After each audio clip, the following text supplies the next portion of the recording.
Hello. Ayan. Tayo po ay magandang umaga po sa inyo mga kapatid. At tayo po ay dudulog sa umagang ito sa ating Panginoon Diyos. At sinabi po dito sa awit 9. Chapter 9 verse 1. Ang sinabi dito, pupurihin kita Yahweh ng buong puso ko. Mga kahanga-hanga ginawa mo'y ipapahayag ko. Pagpalain mo po ang pagbasa ng inyong salita. Ayan, ipahayag natin ang kabutihan ng ating Panginoon Diyos. Katulad nga po ng kabutihan ng ating ang mga kahangahangang ginagawa ng ating Panginoon Diyos. Pasalamatan natin.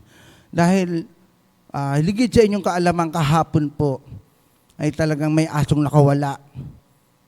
May lahi, malaki.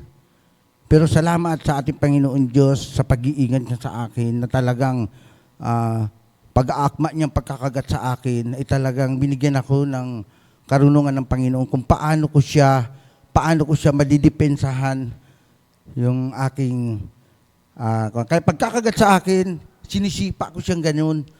At talagang patuloy ang pagkuhan niya, patuloy naman ang sipa ko sa kanya hanggang sa sumakit yung muscle ko sa kasisipa sa kanya. At talagang patuloy na kumakagat siya sa akin hanggang sa nadakma siya nung may-ari ng aso. Ang ipinasasalamat ko doon dahil ando doon yung proteksyon talaga ng ating Panginoon Diyos. Kaya sa tuwing tayo ay lalabas ng bahay, kailangan na tayo ay manalangin na tayo ay ingatan ng ating Panginoon Diyos upang ang proteksyon ng ating Panginoon Diyos ay nandoon. Kaya yun ang ipinasalamat ko sa Panginoon Diyos dahil tunay na iningatan niya ako. At bagamat pipilay-pilay ako, pero hindi ito naging hadlang upang hindi ako makarating sa gawain ng Panginoon Diyos dahil tunay na ako nga po ang tatayo at ipahayag ko ang kanyang kahangahangang ginagawa. Kaya dapat natin ipahayag talaga ang kahangahangang ginagawa ng ating Panginoon Diyos sa bawat isa sa atin. Kaya karapat-dapat siya dahil sinabi nga dito sa verse 2, dahil sa iyo, ako ay aawit ng may kagalakan. Pupurihin kita, O Diyos, na kataas-taasan. Kaya purihin natin ang ating Panginoon Diyos, awitan natin ng may kagalakan sa ating mga puso. Handa na po ba tayo, mga kapatid? Ayan, tayo po ay tumayo at tayo po ay mananalangin sa ating Panginoon Diyos. Salamat po, Panginoon Diyos, sa kalusugan, kalakasan, at kapayapaan na patuloy na ipinagkakaloob po sa bawat isa sa amin. Kaya kami ay naririto, Panginoon Diyos, upang kayo ay purihin, sambahin at pasalamatan sa lahat ng kabutihan na patuloy na ipinagkakaloob po, Panginoon Diyos. Salamat na kung kami nga po ay hiwalay sa inyo, Panginoon Diyos, ay wala kaming magagawa, Panginoon Diyos. Kaya dalangin ko, O Diyos, na patuloy na pagpalain mo po ang bawat isa at patuloy na kayo po ang maghari sa puso ng aking mga kapatid, Panginoon Diyos. Salamat sa patuloy na pag-iingat mo po, Panginoon Diyos. Kaya kami po ay aawit sa inyo ng may kagalakan sa aming mga puso upang maipahayag namin ang lahat ng kabutihang kapangyarihan na patuloy na ipinagkakaloob mo po, proteksyon, Panginoon Diyos. Salamat po, Panginoon Diyos.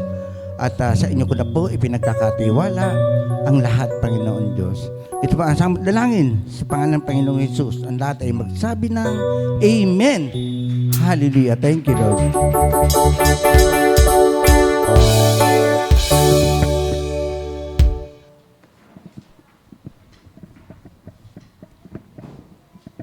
Amen. Napakaraming dahilan para pasalamatan natin ang ating Panginoong Diyos sa umagang to. Amen po ba? Amen. Psalm 92 verse 1 sabi nga, It's a good thing to give thanks to the Lord and to sing praises unto thy name, O Most High. So this morning, let's worship the Lord with all of our hearts, with all of our souls, and with all of our might. Let's give Him our praise, our sacrifice of praise, and let's worship Him this morning. Samahan niyo kong purihin ang ating Panginoong Diyos. Hallelujah!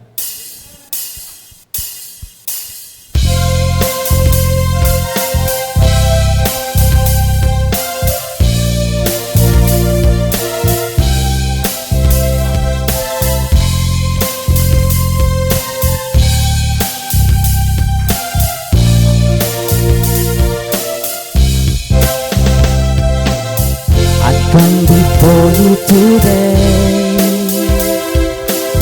and there's just one thing that I want to say. Thank you, Lord. Thank you, Lord, for all you've given to me, for all the blessings that I cannot see. Thank you, Lord. Thank you, Lord. Thank you, Lord. With a grateful heart, with a grateful heart, with a song of praise, with an outstretched arms, I will bless your name. Thank you, Lord. I just wanna thank you, Lord. Thank you, Lord. I just wanna thank you, Lord. Thank you, Lord. Patuloy nating pasalamatan ang ating Panginoong Diyos for all you've done in my life. You took my darkness and gave me your light. Thank you, Lord. Oh, thank you, Lord. You took my sin and my shame. You took my sickness and healed all my pain. Thank you, Lord. Thank you, Lord. With a grateful heart, with a grateful heart, with a song of praise, with an outstretched arms, I will bless your name. Thank you, Lord. I just wanna thank you, Lord. Thank you, Lord. I just wanna thank you, Lord. Thank you, Lord. Thank you, Lord. I just wanna thank you, Lord. Thank you, Lord.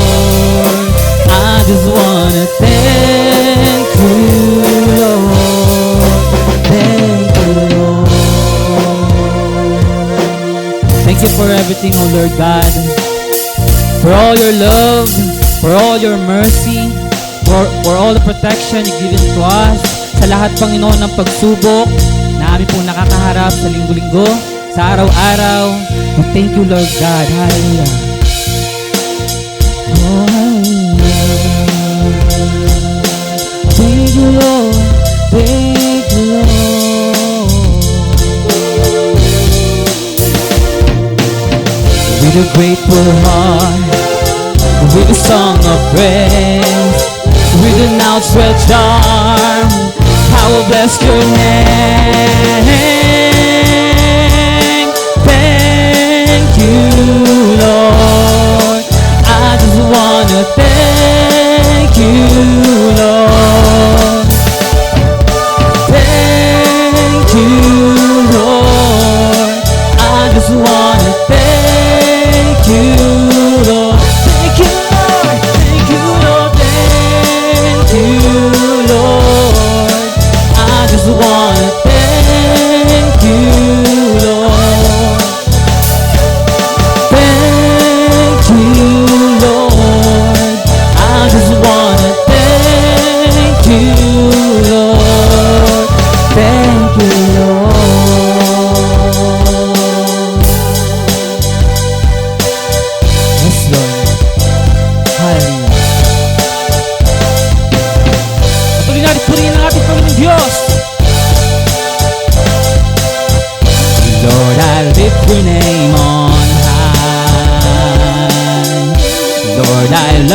sing your praises. I'm so glad you're in my life. Oh, I'm so glad you came to save us.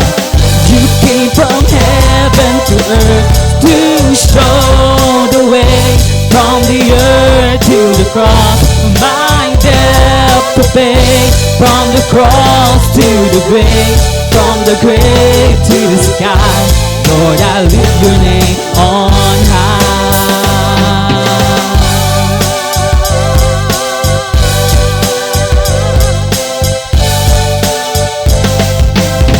Oh, Lord, I lift your name on high. Lord, I love to sing your praises. Oh, I'm so glad you're in my life. I'm so glad you came to save us. You came from heaven to earth to show the way, from the earth to the cross, my debt to pay, from the cross to the grave, from the grave to the sky. Lord, I lift your name on high. You came from heaven to earth to show the way, from the earth to the cross, my debt to pay, from the cross to the grave, from the grave to the sky. Lord, I lift your name on high. You came from heaven to earth to show the way, from the earth to the cross, my debt to pay, from the cross to the grave, from the grave to the sky. Lord, I lift your name on high. Lord, I lift your name on high. Lord, I lift your name on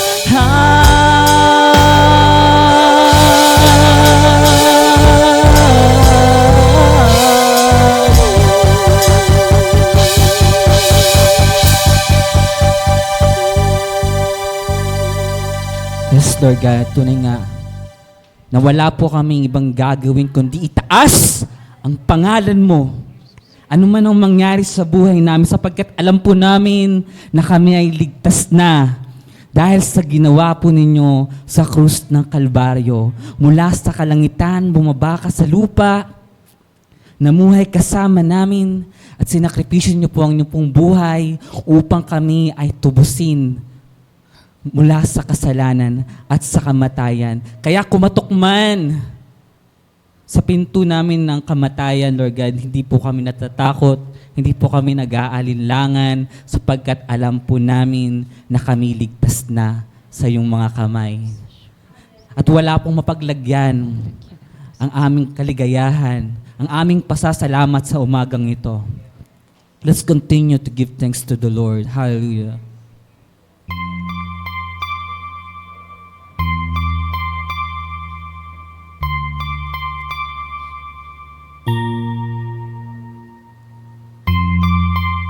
Thank you, Lord. Hallelujah.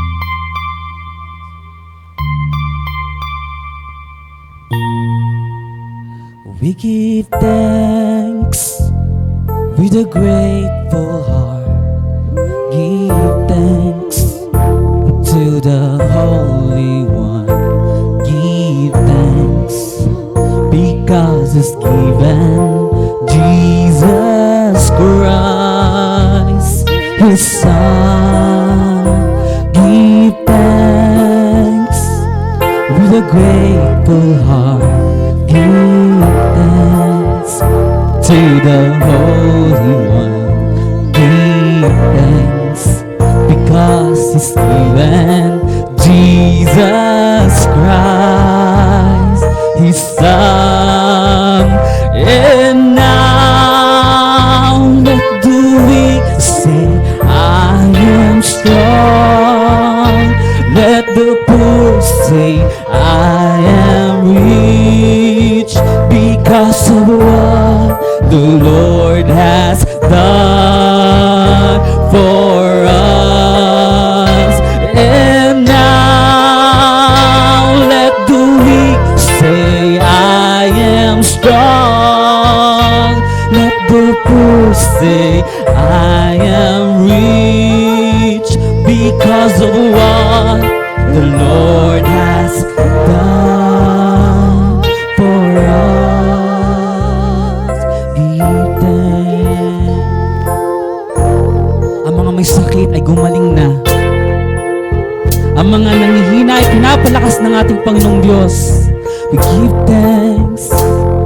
with a grateful heart. Give thanks unto the Holy One. Give thanks. Come on, church. Because He's given Jesus Christ, His Son. Let's give thanks to the Lord. Give thanks with a grateful heart. Give thanks to the Holy One. Give thanks because He's given Jesus Christ, His Son. And now let the weak say, I am strong. Let the poor say, I am rich because of what the Lord has done for us. And now let the weak say, I am strong. Let the poor say, I am rich because of what the Lord has done for us. Give thanks. Oh, we give thanks. Oh, we give thanks. Hallelujah. We give thanks. And now let the weak say, I am strong. Let the poor, come on, church.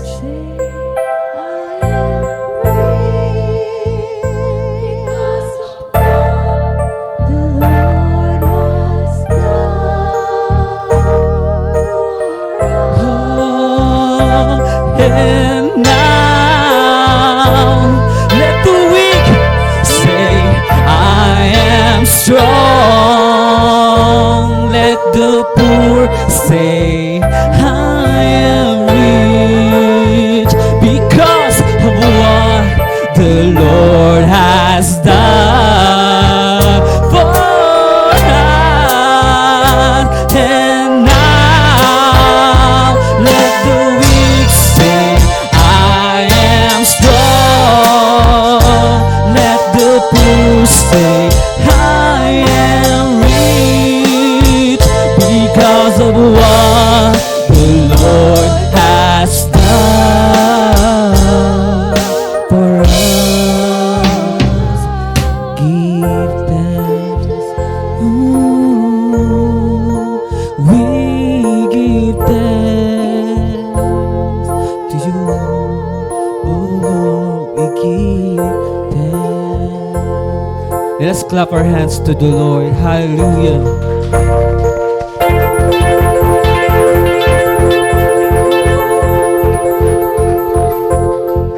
For everything you have done in our lives, O Lord God, we have no choice but to love you deeper and deeper and deeper.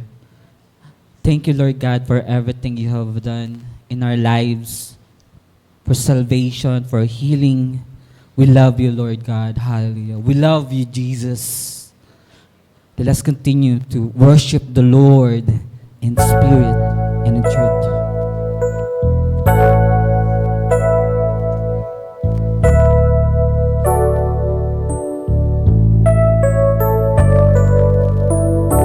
Hear these praises from a grateful heart.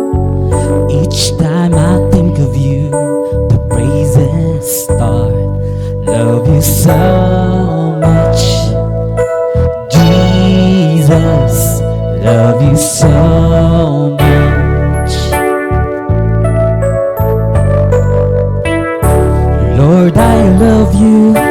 My soul sings in your presence, carried on your wings. Love you so much, Jesus. We love you so much. How much so? soul longs for you, longs to worship you forever in your power and majesty.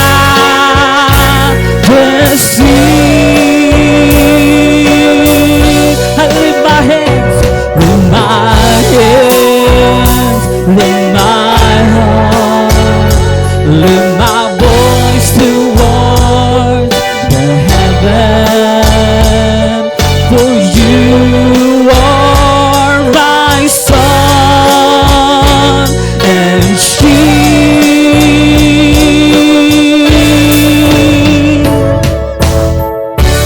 Hear these praises from the grateful heart. Each time I think of you, the praises start.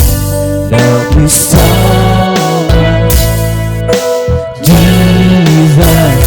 We love you so much. We love you, Lord.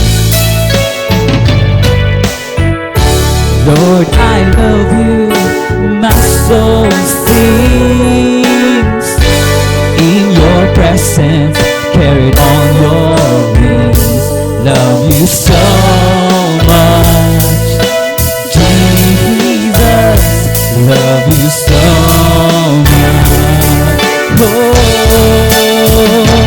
Oh, my soul longs for you, longs to worship you forever in your power and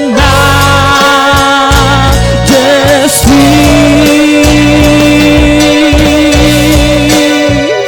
With my hands, with my heart, with my voice towards the heaven. For you are my sun and shield.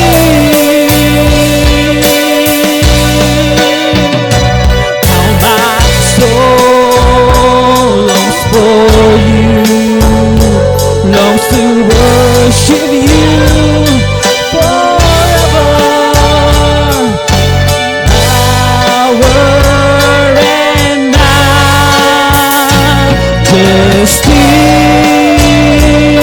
I lift my hand, I lift my heart, dear Lord. With my hand, with my heart, with my voice toward the heaven. For you are my sun and shield.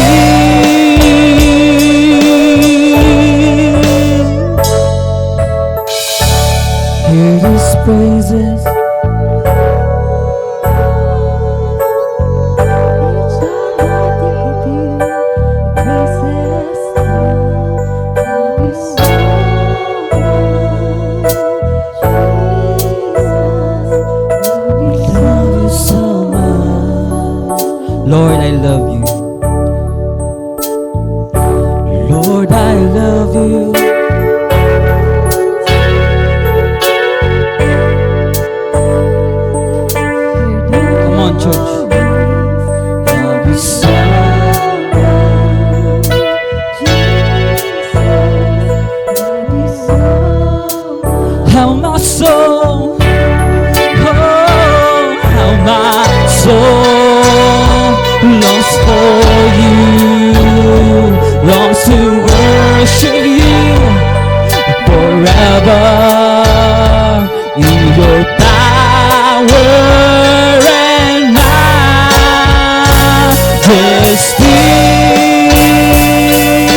comes to worship you forever in your power and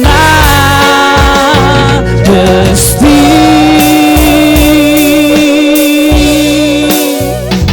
Lift my hands, lift my heart, lift my voice towards the heaven.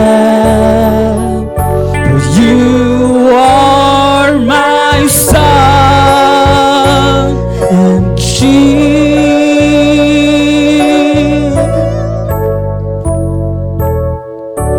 Hear these praises of a grateful heart.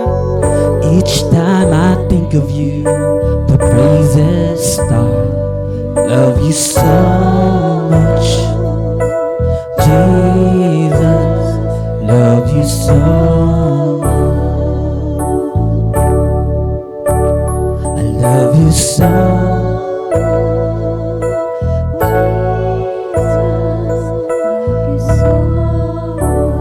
Oh, I love you so much, Jesus. Love you so much. Palakpakan natin ang ating Panginoong Diyos.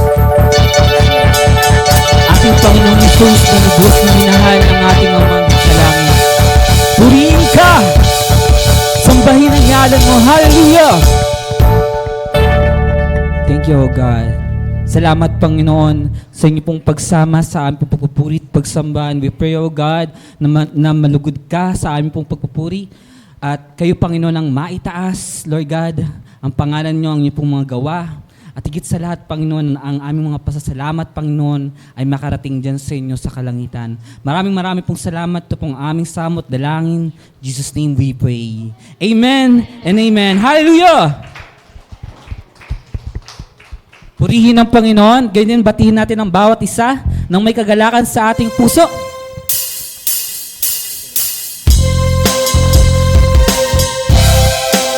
Nang may papasalamat sa Panginoon. Hallelujah!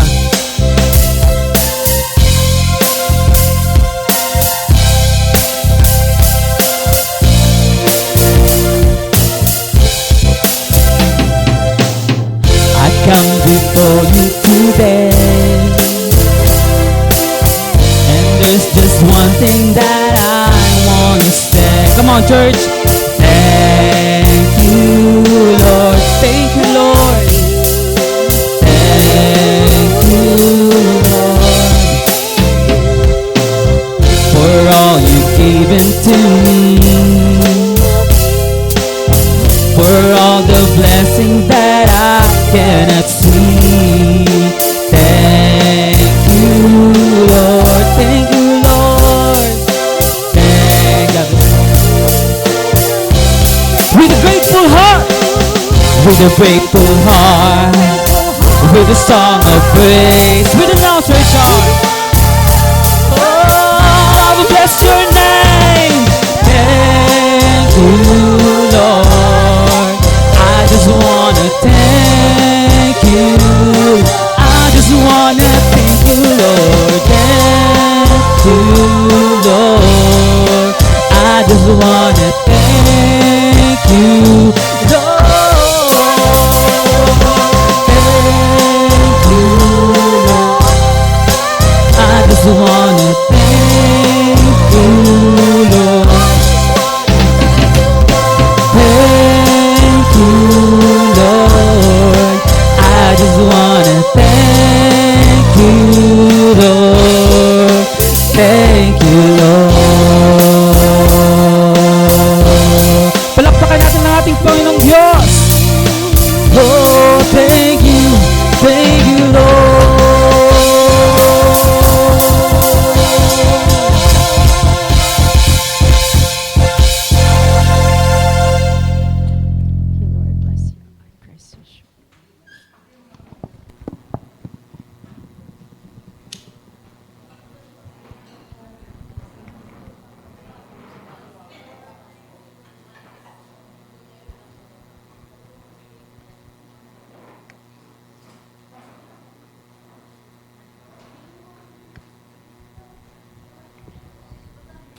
Low. Yan. Thank you, Lord, na patuloy na proteksyon, pag-iingat ng ating Panginoon Diyos sa bawat isa sa atin. Ano? Talagang andyan dyan yung, na ako naniniwala talaga na ang Diyos ay talagang siya ang nagpo-protection sa atin. Kaya kahit na anuman ang mangyari, hindi niya pahintulot ang gawa ng kaaway. No? Kaya karapat-dapat lang natin na pasalamatan ang ating Panginoon Diyos. Sino po ang gustong ihayag? Ayan. Ayan, si ate na lang. Ate Evelyn. Kala ko bibiro na ko, Lola. Nagpapasalamat po ako. Related sa nangyari sa kanyang, ikukwento ko po. Akala ko hindi ko naaabuti ng September 30 birthday ko at ang November 10 anniversary with the Lord, spiritual birthday. Kasi po may nangyari sa akin before. Ako po ay tumatawid dyan sa Vista Mall. Usually, ang mga sasakyan hindi nagmamadali. Pero nung time na yon, merong sasakyang nagmadali. Ang nagmaneho ay matanda, makapalang salamin, banlag. Ngunit ayokong mawala ang lisensya niya. Hindi ko sinabi yon. Sa isip ko lang at ngayon sa inyo. Feeling ko ay pinagtakpan siya ng kanyang mabait na asawa. Kaya ayoko siyang ma-disappoint. Tapos panay ang sabi niya sa ate ko na, alam mo, nasagasaan na yan namin. Pero ang bukang bibig niya, ikukuha ka niya ng tricycle. Huwag na siyang ihatid sa ospital. Subalit tong time na yon, kaya po ako, negative lahat ng, pagsabing negative, 0, walang resultang injury. Mula dito sa batok hanggang dito sa baba na mga buto. Kaya, thank you Lord doon. Kaya po yun nangyari na wala nun. Kung alam nyo lang, sabi ko, hindi ako makalakad, hindi ako makatayo, pero okay lang. Kasi itong pagkamatay na to, wala akong naramdamang pain. Wala. Numb. Ang sabi sa akin ni Lord nung natutulog ako nung araw na yon. Kasi, alam mo yung paborito mong verse sa Bible na I hold you in the palm of my hand. Umiyak ako doon. Kaya sa'yo. Although, dapat lagi kang may payong, sir, para pag merong dog na umaatake, kahit hindi mo naman inaano, merong ganun umaatake, kahit hindi mo inaano, may payong ka, hindi mo na kailangang anuhin ng paa mo. Nagpapasalamat ako sa Lord dahil isa-isa tayong hawak niya sa kanyang palms. Ano ba yun sa Tagalog? Hawak niya sa kanyang palad. Kaya po, alam nyo, napakarami ko ng kamatayan simula nung muntik na akong hindi panganak. Pang-ilan na to? Sabi na pang-ilan mo na yung life? 4th o 5th na yata eh. Ako, may susunod pa dyan. Ikaw naman, ayaw mo bang iuwi ako ni Lord o kaya rapture na? Hindi ibig ko sabihin kasi magmi-mission ka na. Salamat sa Panginoon. Kaya po kayo, tuwing meron kayong maraming, sabi nyo nga, regalong buhay, huwag nyo pong sabihin kay God na, Lord, ayaw mo yata sa akin, ayaw mo akong papasukin ng langit. Hindi. Kasi iba-iba po tayo ng reward. Hindi ko sinasabing magmukha tayong reward. Ibig ko sabihin, para hindi mo isipin, kami ni Ate Ann, iba ang dealing, ang gara, dapat ganun din. Hindi. Iba-iba tayo. Kaya iba-iba ang gantimpala, iba-iba rin ang direksyon. Pero iisa lang ang nagdidirect, ang Lord. At sana po, wag naman sana mangyari sa inyo yung naikwento namin ni Kuya Tatay. Basta alamin nyo lang na kaya kayo may pangalawa o marami pang buhay, hindi para takasan ang problema, kung hindi para sa pamamagitan mo.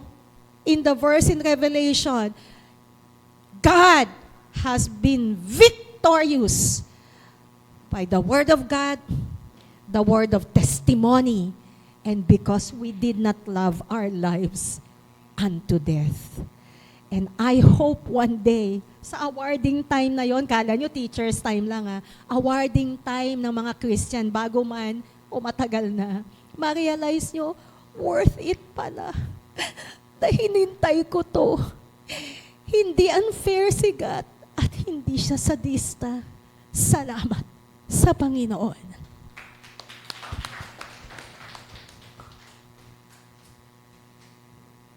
Ayan. Ang mga nangyayari sa atin upang mahayag ang kabutihan kapangyarihan ng Diyos sa ating buhay, no? Kaya talagang kailangan tayo ay magpakatibay at magtiwala sa ating Panginoon Diyos dahil talagang ang Diyos ang may hawak ng ating buhay, no? Kaya salamat. Ayan, si Ate Susan. Ay, isa, dalawa, tatlo. Si Ate Susan muna. Sige, ikaw na muna. Ate, dahil ito talagang malaki ang ipapasalamat nito sa ating Panginoon Diyos. Hallelujah. Praise God. Hallelujah. Dakila ka, Panginoon. Thank you, Lord. Salamat sa Panginoon sa buhay na ibinigay niyo sa akin. Naging 50-50 na rin po ako. Sa totoo lang, alam mo si Brother Sandy, nung sa Del Clinic, doon po yun nag-umpisa. Pero purihin po ang Panginoon dahil binigyan niya ako ng bagong buhay. Tunay nga, doon ko talaga masasabi na ang Diyos ay hindi po nagpapabaya. Lagi po siyang naggagabay sa atin. Alam mo, ang Panginoon tumitingin sa puso. Hindi sa ating mga maling nagagawa, although humingit tayo ng tawad. Ang Panginoon po talaga tumitingin sa puso. At yan po nakikita ko na ginawa ng Panginoon sa akin. Dahil sa pagtitiwala ko sa Kanya, ng araw na yon, pinapakita ko sa mga anak ko yung pananampalataya ko kasi lahat po sila gusto, operahan ako. Pero nung nagdesisyon po akong hindi na, pinagkakatiwala ko sa Panginoon. Kung kukunin niya ako, handa ako. Kayo, handa ba kayo? Mami, pumayag ka na. Paano naman kami? Sabi niya, hindi ko hawak ang buhay niyo. Hindi niyo rin hawak ang buhay ko. Kayo, malalakas pa ako. Malalakas pa kayo. At ako nakahanda na rin. Dapat tanggapin niyo kung ano ang mangyari sa akin. Dahil pinagkatiwala ko na lahat sa Panginoon. At kayo, kahit anong pagdaanan yung pagsubok, mananatili kayong sa Panginoon. Maging tapat kayo palagi sa Panginoon. Ano man ang pagdadaanan nyo, lakasan nyo ang inyong pananampalataya sa Panginoon. Sapagkat siya po ang may kontrol ng lahat ng bagay. Purihin po ang Panginoon. Ngayon, binalik po niya ang lakas na dating aking natatamasa. At may dahilan po sa dyan. At salamat sa Panginoon na patuloy ko po itong hinihingi ng gabay sa Kanya na manumbalik yung lakas ko dahil may plano pa po siya sa buhay ko. Nakikita ko po na hindi niya po hayaan sapagkat kailangan pa po talaga ng gabay ng mga apo ko. Sa akin po lahat ang mga apo ko. Although, nag-ano na po yung anak ko, nagre-reklamo na po siya kasi sa financial siya po ang nagsusuport. Sabi ko, anak, sa financial ka nagsusuport, pero yung sa mga pamangkin mo, ako, kawawa naman. Wala na silang ama. Tayo na lang ang tatayong magulang nila. I-guide natin sila sa pamamagitan ng paglakad patungo sa paniniwala sa Panginoong Hesus. At yan po ang dahilan. Kaya po rin po ang Panginoon dahil siya ngayon po yung anak ko sa ospital na rin ngayon. Nagpi-50-50 rin po ang anak ko sa ospital ngayon. Pero niload ko po yun sa Panginoon kahapon dahil hindi na po siya humihinga. Kinakausap na rin po siya, hindi po siya sumasagot. Sa ngayon po, dahil sa kawalan ng pinansyal, sabi ko, Lord, kung nagawa mo sa akin, gawin mo rin po sa anak ko. Ipinagkakatiwala ko rin po siya sa kanya. May layunin ka pa rin po sa buhay nila. May tinuturo ka pa rin po sa kanila. Kailangan ng pananampalataya nila, Panginoon, palakasin mo po. Na sa iyo lamang sila umasa at hindi sa anumang bagay. kundi ikaw lamang. Wala na talaga kaming malalapitan pagdating sa financial. Kaya nga hindi ako pumayag sa magpa-opera dahil iisang tao lang ang mag-support sa akin sa financial. May pamilya rin po siya, may anak din siya. Kaya yun din po ang naging dahilan kaya hindi na rin po ako pumayag. Kung mawala siya, kung mag-support sa amin, paano na rin kami? Wala na rin. Kaya sabi ko, Lord, tama na. Tayo ko na lahat ipinagkatiwala. Kung kukunin mo ako, salamat dahil hindi na rin po sila mahihirapan. Kaya purihin ang Panginoon, muli, pinalalakas niya ako. At ang kapurihan, patuloy kong ibinabalik sa Kanya. Dakila ang Panginoon. Mga kapatid, Panginoon lang po tayo kumapit. Ano man ang pagdadaanan na purihin po ang Panginoon.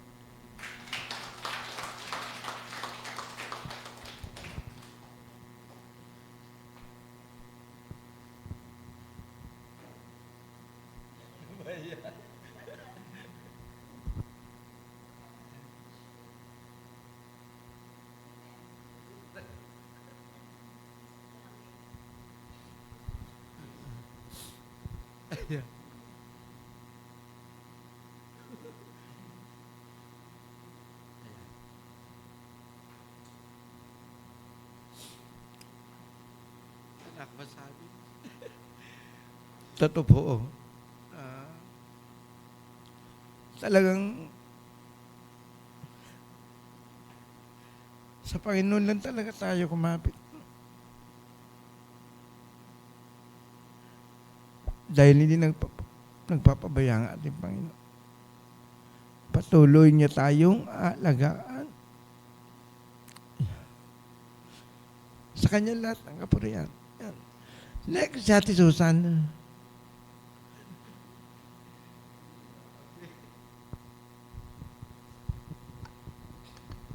Kuya, wag mo po akong hawaan. Magpapatotoo pa po ako. Ako'y nagpapasalamat sa Panginoon. Napakabuti talaga ng ating Panginoon. Sinulat ko na para hindi ko makakalimutan o hindi po ako magkakamali. Kahapon po, kami po ay may prayer and fasting. Nung 4 pa lang kami, si Mara, si Tricia, si Pastor at ako, nag-praise and worship na po kami. Pero bago po kami nag-praise and worship, sobrang bigat yung nararamdaman ko. Alam niyo po kung bakit? Hinahanap ko po kayong lahat. Pero alam niyo po, nung nagpe-praise and worship na kami, nangusap po ang Panginoon.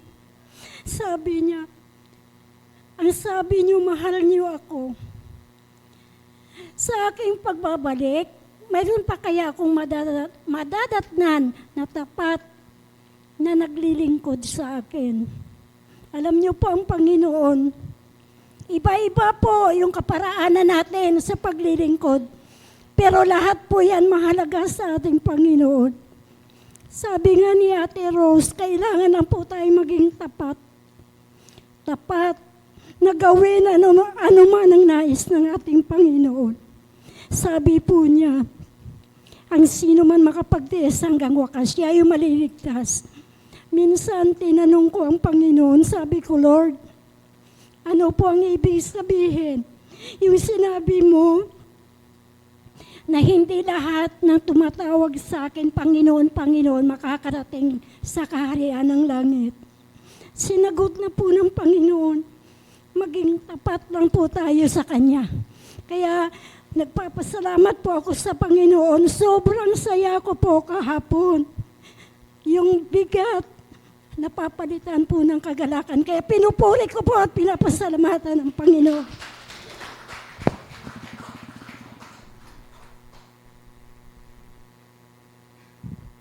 Yan, pag tayo ay nasa presensya talaga ng ating Panginoon Diyos, anuman ang mga problema dumarating sa ating buhay ay talagang ang kagalakan at kapayapaan ay patuloy na ipinagkakaloob ng ating Panginoon Diyos, no?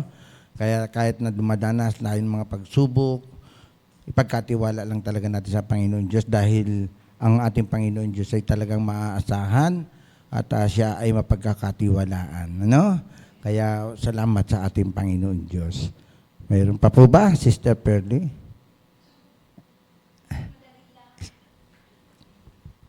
Amen. Talagang nais ko pong ibalik sa Diyos ang kapurihan. Kasi po nung last check-up ko, sabi ng doktor, hindi po ako pwedeng masugatan. Pero nire-review ko po yun. At purihin ng Panginoon, kanina po, habang nagpiprepare ako ng pagpunta dito, yung 1/4 na part ng kisame ng kwarto ko, nalaglag po kasi may tumalo na pusa. Tinamaan ako dito, kaya ayan, may bukol po. Kasi laki siya ng buto ng santol kanina. At talagang inanuhan ko siya ng yelo. Ang sakit until now, masakit po. At nung naligo ako, naramdaman ko na may hapdi. Pero wala naman akong na dumugo. Mahapdi lang siya. At chinek ko po yung yung plywood na bumagsak. Halos ganyan po kalayo yung dulo doon sa pako. Yung pako po 2 inches ganyan kalaki siya na puro kalawang. Sabi ko, Lord, thank you. Dahil kung yung pako na yun yung tumama dito, maaring sa mata ko po siya tumama. At talagang sabi ko, Lord, salamat dahil kahit nabukulan ako, andun pa rin yung pag-iingat mo na hindi mo inalaw na yung mata ko ay tamaan ng pako. Kaya sa Diyos ang kapurihan.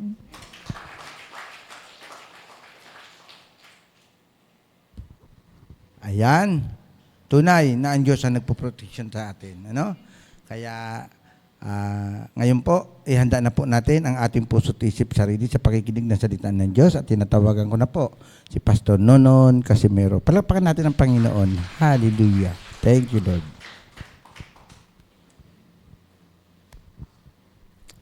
Amen. Ang Diyos ay mabuti. Amen. Siya ay mahabagin.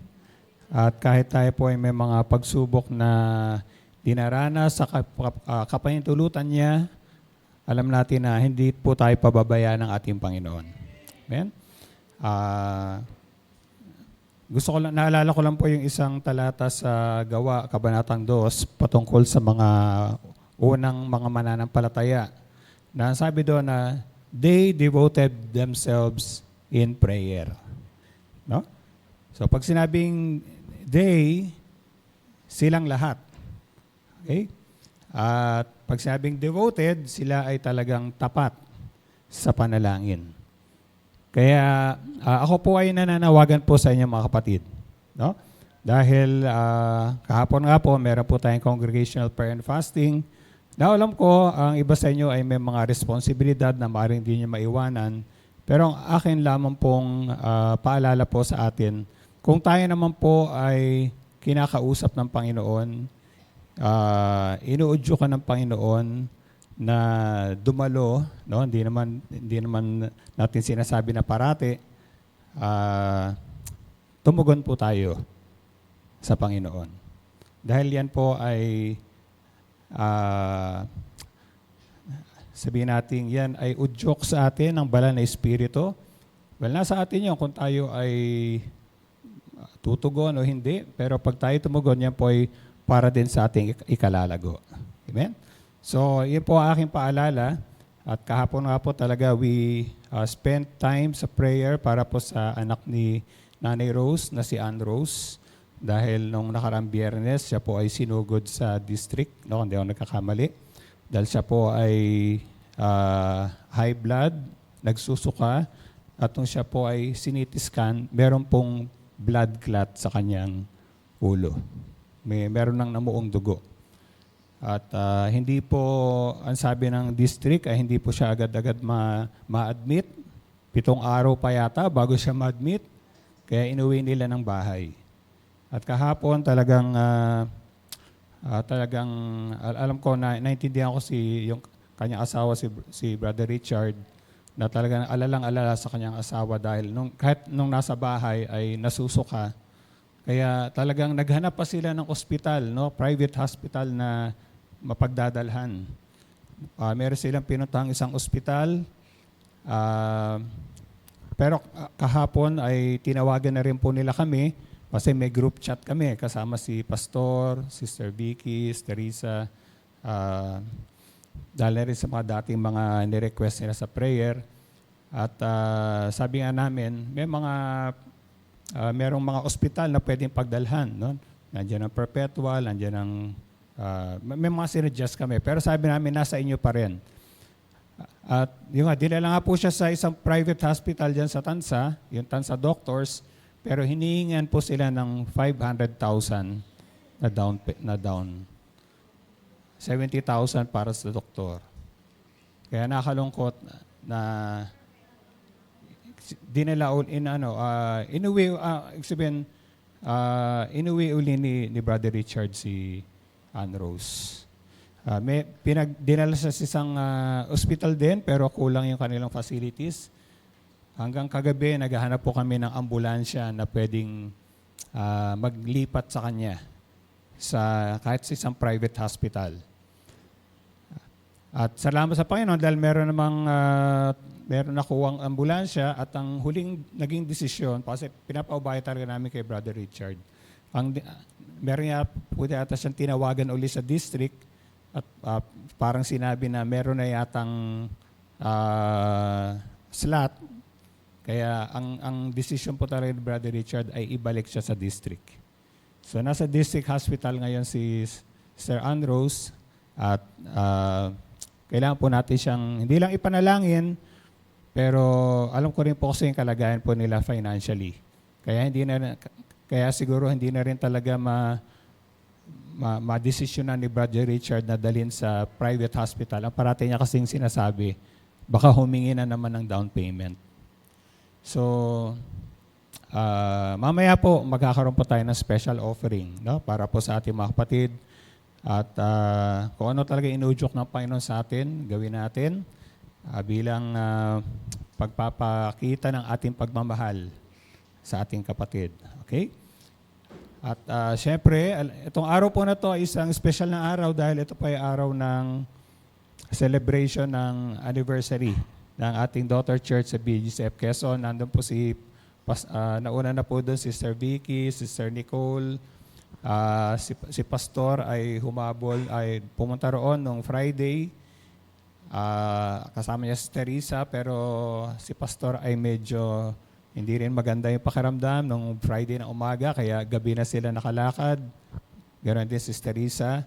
Pero kahapon ay nakakausap po naman si Pastor at I believe na siya po ay pinagaling na ng Panginoon. Pero ipanalangin po natin ang tagumpay ng gawain po ngayon sa BGCF Quezon. So tayo pong lahat ay tumayo at tayo po ay magkaisa sa panalangin. Hallelujah. Purihin ka o aming Ama.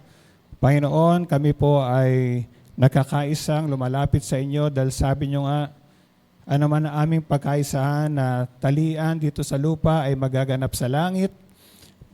Panginoon, sa pangalan nyo, aming Panginoong Yesus, hindi po kami umaasa sa aming kakayanan, hindi po sa aming katuwiran, hindi po sa namang pansarili naming kakayanan, O Diyos, kundi tanging sa pangalan niyo lamang po, Panginoong Yesus, at sa pangako ninyo, kami, Panginoon, ay nagkakaisa na lumalapit sa inyo at aming patuloy na sinasawata, Panginoon, ang Espiritu, O Diyos, ng high blood, Panginoon, ang Espiritu, O God, na anumang internal blood clot na yan sa pangalan ng Panginoong Yesus, na ito ay mawala sa pangalan niyo, aming Panginoong Yesus. Panginoon, dalayan po namin na kayo po ang magbigay ng pabor sa aming kapatid, si Sir Andros, na siya po ay maasikaso ng maayos, na meron pong espesyalistang doktor na titingin sa kanya. Lord, patuloy niyo pong ingatan ang kanyang buhay. Bagamat siya ngayon ay nakaupo lamang sa wheelchair, Panginoon, we pray, O God, na kayo po mag-provide ng bed, Panginoon, na kailangan po niya. Lord, ng sapat, Panginoon, na medical attention. At Panginoon, dinadalangin po namin, higit sa lahat, ang inyo po, Panginoong, himala ng kagalingan sa aming kapatid. Sa pangalan niyo, aming Panginoong Yesus. At Panginoon, tinataas din po namin sa inyo si Brother Richard. Patuloy niyo pong palakasin ang kanyang pananampalataya. Patuloy mo siya, Panginoong, aliwin at bigyan, Panginoon, ng pag-asa. Lord, alam ko po, Diyos, na talagang nandun ang pagtatalo sa kanyang kalooban, sa kanyang kaisipan. Panginoon, magpahayag po kayo sa kanila ngayon. Lord, manifest yourself, Panginoon, sa aming mga kapatid. Pakita nyo na talagang kayo po ay Diyos na makapangyarihan, Diyos na mga imposibleng mga bagay. Sa pangalan ng aming Panginoong Yesus, inaangkin po namin na kung paano yung Panginoon na pinagaling at niligtas si Nanay Rose, Panginoon, Lord, ganun din ang gagawin niyo sa kanyang anak, sa pangalan ng aming Panginoong Yesus, in the mighty name of Jesus. And we confess healing, O God, in the name of Jesus. We speak forth miracles in the name of Jesus. In the mighty name of Jesus. And even, Lord, yung financial needs po nila, kayo po ang magpo-provide because you are our great provider. At gamitin rin po kami, Panginoon. Maging daluyan ang iyong kalakasan na pagpapala sa aming mga kapatid. Panginoon, ganoon din po, tinataas po namin sa inyo ang gawain po ngayon doon sa BGF Quezon. Dinadalayan po namin ang makapangyarihang pagkilos ng iyong banal na Espiritu. Lord, kayo po ang pumuspos sa inyong lingkod, kay Pastor Nap at sa mga kasama po niya. Lord, use them mightily for your glory. Lord, manifest yourself, Panginoon. Ipahayag niyo po, ipakilala niyo po, ipakita at ipamalas niyo po ang iyong kapangyarihan, ang iyong pag-ibig sa kalagitnaan ng iyong gawain sa pangalan ng aming Panginoon Jesus. Kayo po ay magligtas sa mga kaluluwa. Kayo po ay magpagaling na mga may sakit. Kayo po ay magpalaya sa pangalan ng aming Panginoon Jesus. At dalayan po namin, O Diyos, na patuloy mong ingatan ang kalusugan ng aming pastor hanggang sa kanilang pag-uwi. Ingatan niyo po sila, O Diyos. Salamat po, Ama, at nagtitiwala kami na kayo ay sumagot na higit pa sa aming inaasahan at tiningi. At ngayon din, Panginoon, dalayan ko po na kayo po ang mag-ingat sa paghahayag po ng iyong salita. Kayo po ang magpahayag sa amin. Kayo po ang gumabay sa inyong lingkod at bigyan niyo po ang bawat isa ng pusong bukas, pusong handang tumanggap at handang sumunod, pusong nakikinig sa iyong mga salita. Salamat po, matitago niyo rin po ang iyong lingkod sa likuran ng iyong kaluwalhatian. Ito lang po ang aming samot dalangin sa pangalan ng aming Panginoon Jesus at ang lahat ng mga anak ng Diyos ay magsabi ng Amen and Amen. Amen! Amen! Hallelujah! Thank you, Lord. Thank you, Jesus. Praise God. Sige po, maaari po kayo makaupo at pagpapatuloy po natin yung mensaheng nasimulan po natin mga 2 linggo na nakaraan. At ito po ay patungkol sa buhay ng isang kilalang tao sa Lumang Tipan. At yan, walang iba kundi nalala nyo? Ayan, si Jose, si Joseph. Nasabi nga natin, isa po siyang magandang halimbawa ng paghubog na ginagawa ng Diyos sa buhay ng isang taong nakilala sa Kanya. Kaya pinamagatan natin itong Joseph from the pit, no, mula doon sa yung parang bangin, no, o kaya balon to the palace. Kung paano siya inangat ng Diyos at siya ay dinala mismo sa palasyo ng Ehipto. Na nung panahong yon, isa sa pinakamakapangyarihang bansa. Okay? Alam niyo po, ang Panginoon talaga ay isang Diyos na kamangha-mangha na kinukuha niya yung mga ordinaryo mga tao at itinataas niya. No? At gusto ko lang pong bago tayo magpatuloy, tingnan po natin yung halimbawa ng ilang mga taong mula sa simpleng buhay, sila ay niniwala ko ang Diyos ang nag-angat sa kanila. Gusto ko na malaman kung kilala niyo ang mga taong ito. So, meron lang akong ipapakita mga larawan.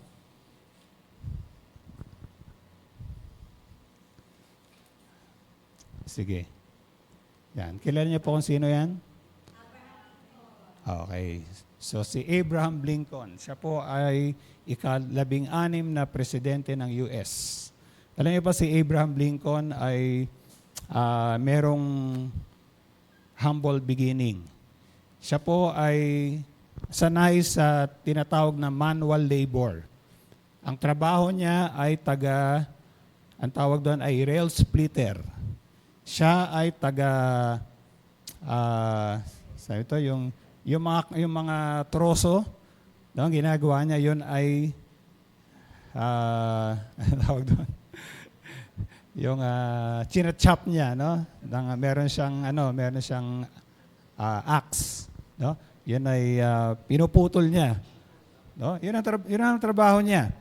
Hanggang sa siya ay mula sa ilang mga sabihin natin political na assignment, no? Siya ay unti-unting umangat at siya ay naging presidente ng US. Sa pamamagitan niya na preserve yung union, kasi siguro kung familiar kayo sa history ng Amerika, nagkaroon ng civil war sa kanila at ginamit din siya para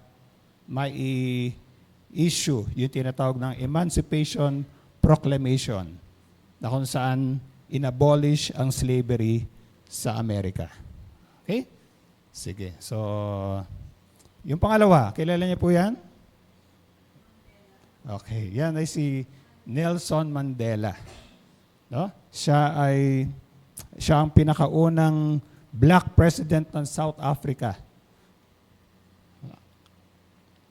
Siya ay nakulong ng 27 taon dahil gusto niya talagang masira yung tinatawag na apartheid sa South Africa. Alam niyo po yung apartheid, yung talagang ayaw ng mga puti na makahalubilo sa mga itim, no? Na talagang meron silang mga special, meron lang lugar na dapat doon lang yung mga itim, no? At sa pamamagitan ng kanyang effort, siya po ay ginamit, no? Sabihin natin na ginamit rin ng Panginoon para maputol yung apartheid na yan. Siya ay naging presidente ng South Africa. Okay? Yung susunod, kilala niyo po ito? Yung mga, alam ko, yung mga medyo ako ko lang, yung mga kabataan siguro hindi na masyadong kilala yan. Pero noong mga panahon namin, kilalang kilala yan. Si Margaret Thatcher, siya ay tinatawag na Iron Lady, no? Ng Great Britain. Siya ang kauna-unahang female Prime Minister ng United Kingdom. At si Margaret Thatcher ay anak ng isang nagtitinda ng tinapay. Okay. So, ano lang po siya. Ang magulang niya ay yung simple grocer. Pero siya ay umangat din, no? At sa pamamagitan niya talagang nabago ang ekonomiya ng Great Britain. Okay? Now, hindi na tayo kailangang tumingin pa sa mga halimbawa, no, sa secular world. Tingnan natin yung mga halimbawa sa Biblia. Sino to? Sino yan? Okay, yan ay si King David. No? Paano natin siya makikilala? Doon sa harp na dala-dala niya. Diba? So from a simple shepherd, siya ay itinaas ni Lord at siya ay naging pangalawang hari, no, ng Israel. Sumunod kay Saulo. At noong una hindi siya talaga kilala, pero mas nakilala siya doon sa kanyang pagtatagumpay laban kay Goliath. Okay?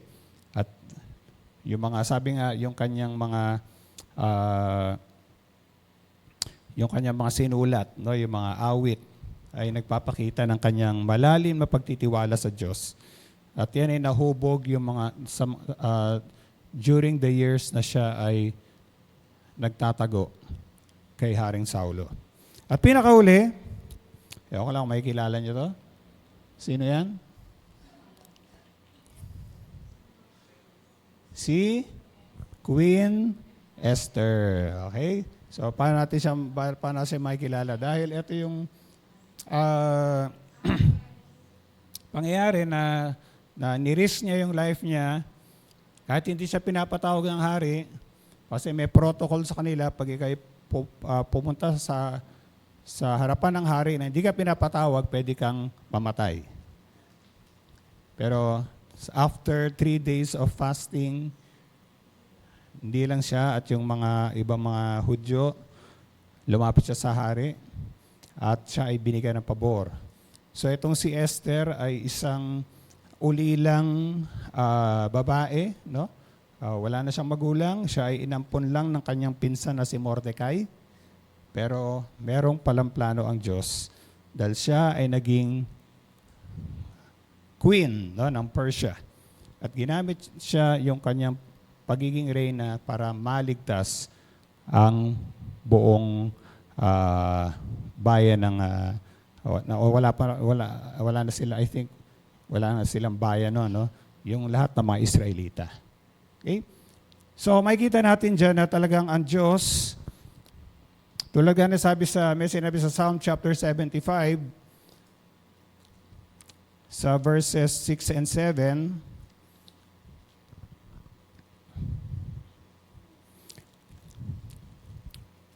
Basahin ko lang po, Psalm 75, 6 and 7. Sabi diyan, hindi sa silangan, hindi sa kanluran, hindi rin sa timog o sa hilaga man, darating ang hatol na inaasahan. Tanging itong Diyos ang siyang hatol sa magtatagumpay o mapaparool. Hindi masyadong malinaw sa Tagalog, pero sabi sa English, promotion does not come from the east or the west or, paano ba sabi doon? East or the west. God puts down, He puts down and He sets up. Ibig sabihin, ang Diyos ang nagbababa at siya ang nagtataas sa sino mang tao. Amen, mga kapatid? Okay? So, sa ating pong pagpapatuloy ng ating mensahe, makikita natin kung paano rin inangat ng Diyos ang isang hindi kilalang Israelita. Actually, siya ay nakulong, siya ay isang prisoner, pero makikita natin kung paano sa sovereignty ng Diyos na siya ay naging prime minister. Naging second in command sa Egypt, second only to the Pharaoh noong panahon na yon. At siya ay walang iba kundi si Jose. Sige, tuloy po natin ating nandito na po tayo sa pang-apat, no, na sabihin natin stage sa buhay ni Jose. Nakita natin na una, siya ay isang privileged son, siya ay isa ring persecuted brother, isa rin siyang promoted slave, pero dahil nga sa maling akusasyon sa kanya, nakita natin nung nakaraan na si Jose ay pinakulong ng kanyang amo. At dito makikita natin ang isa pang role ni Joseph na tinatawag kong the patient prisoner. Okay?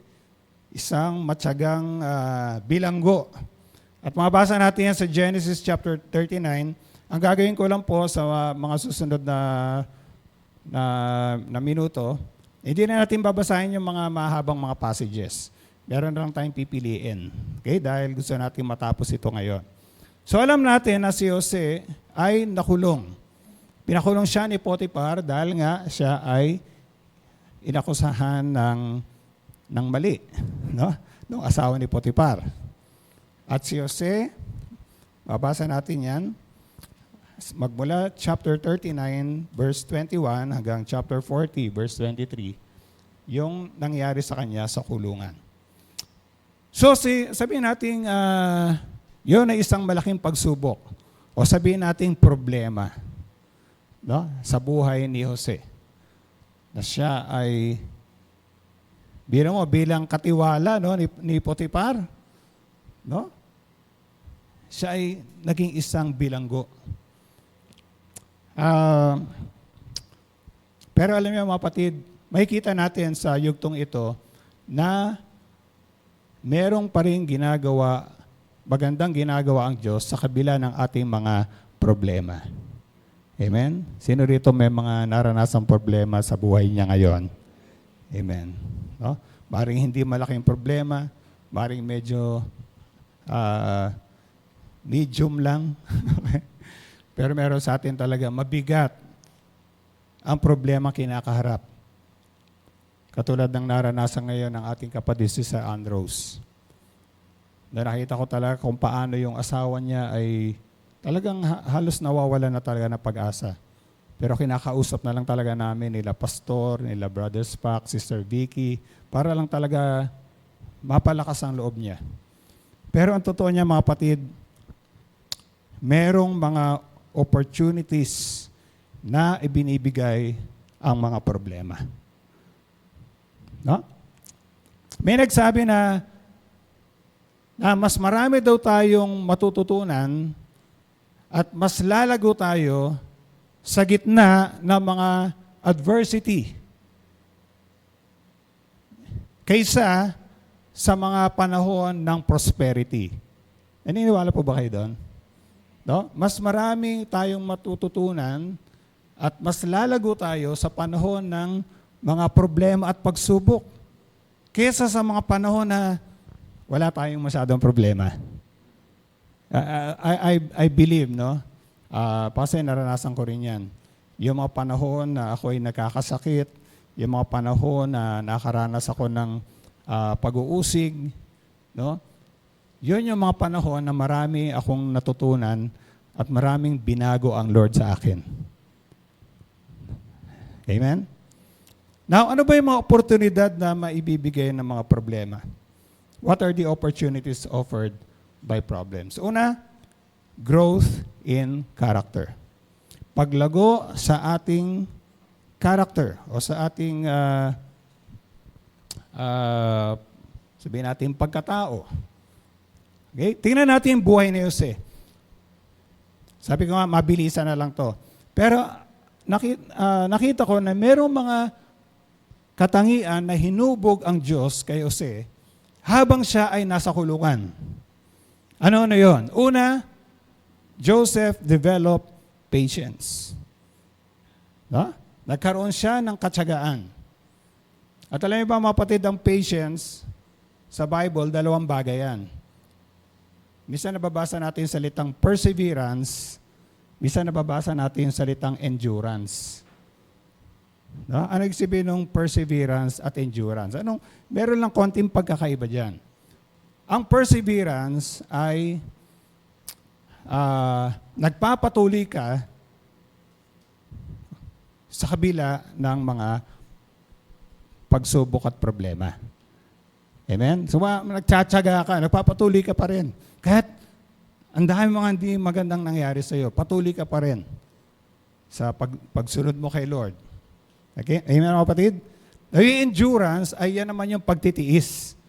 Yung nakakayanan mo, yung binibigyan kay Lord ng kalakasan para makayanan mo at mapagtagumpayan mo yung mga pagsubok at problema na dumarating sa iyo.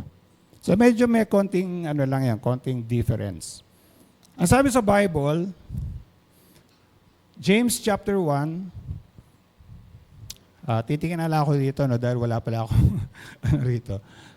The testing of your faith produces perseverance. Pag nasusubok ang ating pananampalataya, ito ay lumilikha ng katsagaan sa atin. Okay? Bakit? Ano ba nangyari kay Joseph? Mabasa natin sa Psalm 105 verses 18 to 19. Kaya basahin ko lang yung ibang mga talata sa Tagalog. Okay. Ito ang nangyari kay Jose. Sabi rito,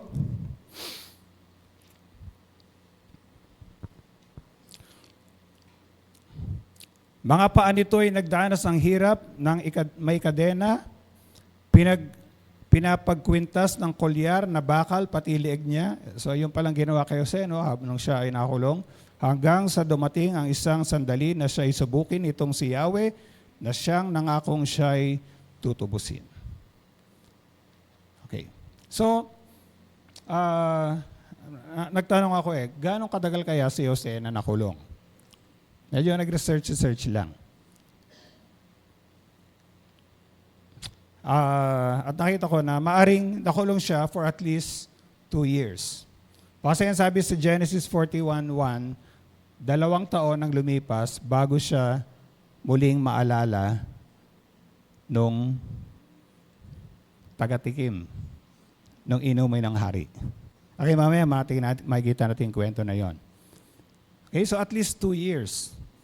Pero may nagsasabi na, sabi sa mga Jewish commentators, baka 12 years na nakulong siya. Pero ito lang masasabi natin.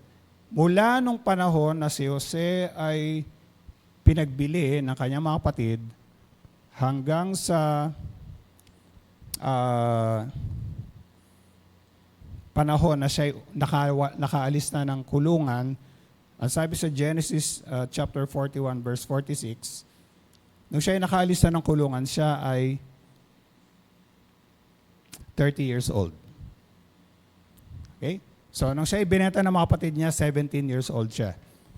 So, nagtrabaho siya kay Potiphar. Hindi natin alam kung gaano katagal. Siguro hindi naman masyadong matagal hanggang sa pinakulong na siya. At siya ay nakaalis ng kulungan 30 years old. Okay? So, medyo matagal yung pagkakakulong niya. Pero bago yan, siguro, meron lang akong naalala, no? Meron isang Kristiyano, sabi niya, Lord, give me patience. No? Sabi, Lord, bigyan niyo po ako ng katsagaan. No? Tapos ang nangyari, matapos na manalangin siya noon, ang daming mga problema sunod-sunod na dumating sa kanya. Okay. So nagtanong siya uli kay Lord, Lord, ang hinihingi ko patience. Bakit problema ang sunod-sunod na problema ang dumating sa akin? No? At parang narinig niya si Lord sabi, anak, alam mo, magkakaroon ka talaga ng patience, ng katsagaan pag meron kang problema. Amen? No? So, gusto niyo pa bang humingi ng patience kay Lord? Okay. Okay, lahat hindi tayo humingi ng patience kay Lord. Gusto ni Lord na i-develop yan sa atin dahil isa yan sa bunga ng banal na Espiritu. Amen, mga kapatid? Palagi kahit hindi tayo humingi, ay gagawa ang Panginoon para ma-develop yan sa atin. Okay, so yun ang una. At gusto ko lang pong paalala, mga kapatid. Pag binasa natin itong kwento ni Jose, wala tayong mababasa na si Jose ay nag-self-pity. No? Alam niyo yung self-pity? No? Ano ba tong kalagayan kong ito? Wala man akong ginawang masama. No?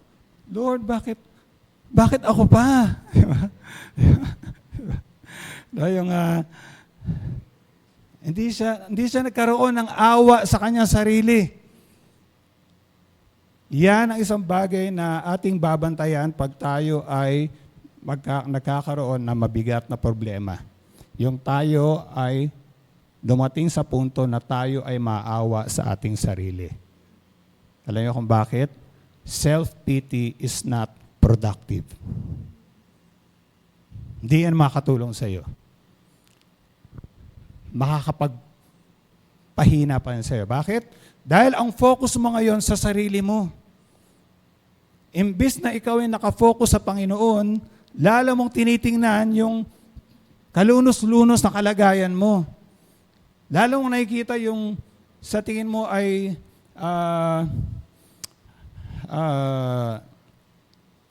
yung kalugihan o kaya kawalan na nangyari sa iyo. Lalo ka lang manghihina pag ikaw ay magkakaroon ng self-pity. Amen, mga kapatid? No? Well, hindi ko ini-excuse ang sarili ko dahil kahit ako, minsan nagsa-self-pity. Sinasabi ko, Lord, bakit ako parati? No? O hindi ko lang sabihin kung ano yung sinasabi ko kay Lord. Pero minsan talaga nagsi-self-pity rin ako. Pero wag natin gagawin yan, mga kapatid. Now, pangalawang dinevelop ng Panginoon kay Jose ay yung tinatawag na responsibility. Bakit? Dahil nung siya ay nasa kulungan, siya ay pinagkatiwalaan na maging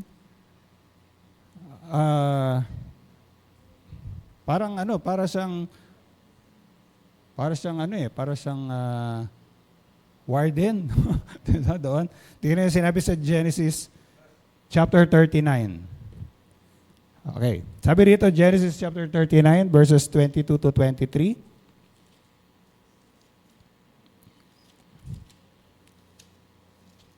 Teka, sorry. Bisa kasi gusto kong basahin sa Tagalog, no? Okay, sabi rito, si Jose ay ginawa niyang tagapamahala ng lahat ng mga bilanggo at siya ang tanging nagpapasya kung ano ang gagawin sa loob ng bilangguan. Diba? Parang ano rin, no? Yung kay Potiphar, di ba? So pinagkatiwalaan siya.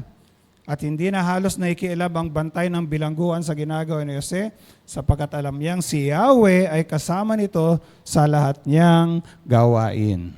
Amen? Alam mo mga kapatid, merong dahilan talaga kung bakit siya ay binigyan ng ganitong responsibilidad. Dahil later on, mas malaki ang pamamahalaan niya. Amen mga kapatid? Pero sinasanay muna siya sa mas maliit na responsibilidad. Di ba sabi sa Bible, ang sino man pinagkatiwalaan ng mapagkakatiwalaan sa maliit ay pagkakatiwalaan ng malaki. Amen mga kapatid? No? So yun ang nangyari kay Jose. Ano pa? He developed compassion. Doon sa kulungan, nagkaroon siya ng nahubog sa kanya yung pagiging mahabagin. Dahil may nangyari, sabi sa Genesis chapter 40, na nung minsan ay pinakulong ng Paraon ang dalawa sa mga tauhan niya. Una, yung baker, yung tagagawa ng tinapay. Sa Genesis chapter 40. At pangalawa, yung tagapangasiwa ng mga inumin. Okay? Dahil ang sabi rito, nagkasala sila sa Paraon. Hindi na binanggit ko anong naging kasalanan nila. No? Maring siguro, ano kaya yung hindi masarap yung tinapay na ginawa nung medyo nagkamali ng, no? Hindi natin alam. O baka minsan nakalimutang tikman nung yung tagasuri ng inumin at baka medyo naapektuhan ng sikmura ng Paraon. Hindi natin alam. Basta pinakulong sila. At sabi rito, sabi sa verse 6, kinaumagahan nang dumalaw si Jose, napunan niyang nababalisa ang dalawa. No? Kita niya, balisang-balisa yung dalawa. No? Hindi sila mapakali. At tinanong niya kung bakit. At sila ay nagpaliwanag, alam mo, kapwa kami na naginip, ngunit wala mang makapagpapaliwanag ng kahulugan. So nagiging si Joseph, nagiging sensitive siya sa sitwasyon at pangailangan ng ibang tao. Amen mga kapatid? At gusto rin ni Lord na tayo ay magkaroon ng ganong katangian. At isa pa na I believe na hinubog ng Panginoon kay Jose ay ang pagpapatawad. Bakit? Nung pinaliwanag ni Jose yung panaginip ng dalawa, nagkatotoo yung panaginip nila. Na hindi na natin yung kwento, no? Dahil doon sa panaginip, pinapahiwatig na yung pagkatapos ng ilang araw, ipapatawag sila ni Paraon at isa sa kanila ay ipapapatay at ang isa sa kanila ay pakawalan at hayaan muling maglingkod. At yung mabubuhay ay walang iba kundi yung tagapangasiwa ng inumin. Yun ang nangyari. Pero ang sabi rito sa chapter 40 verse 23, kasi yung sabi ni Jose sa kanya, Ito lang ang pakiusap ni Jose. Sabi niya,